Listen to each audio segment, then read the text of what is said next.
si San Blas, mga kapatid.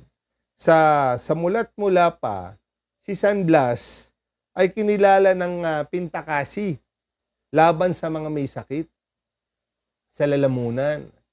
Ayan. Ngayong araw na ito ay ginagawa ng Santa Iglesia ang pagbibindisyon ng lalamunan. Inilalagay pakrus ang dalawang kandila sa leeg ng mga tao. At sinasabi sa pamamagitan ni San Blas na martir, iligtas ka nawa ng Diyos sa lahat ng sakit, sa lalamunan at sa anumang kasamaan.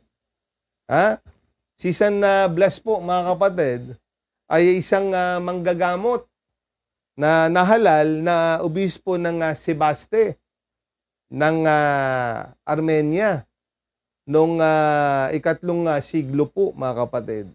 Mahilig siya sa katahimikan at sa pag-iisa. Siya ay nagtungo sa bundok ng Argerio.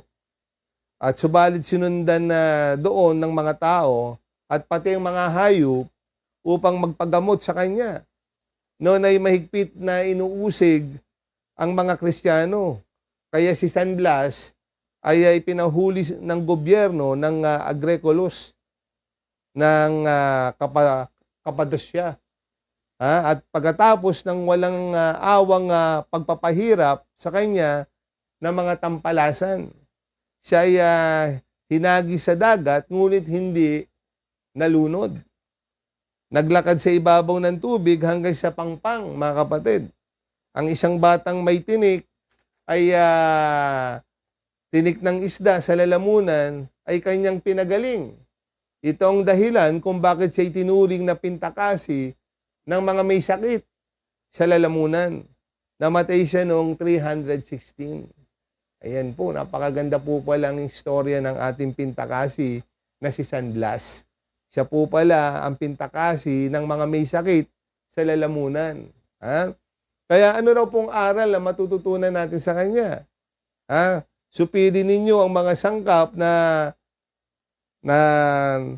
naninikit sa lupa, ang pangangalunya, ang kahalayan, ang masamang pita, ang mga masasamang nasa at ang kasakiman na isang uri ng pagsamba sa mga Diyos-Diyosan. Kaya dahil sa mga yan ay dumarating ang galit ng Diyos. Yan ay nakalagay sa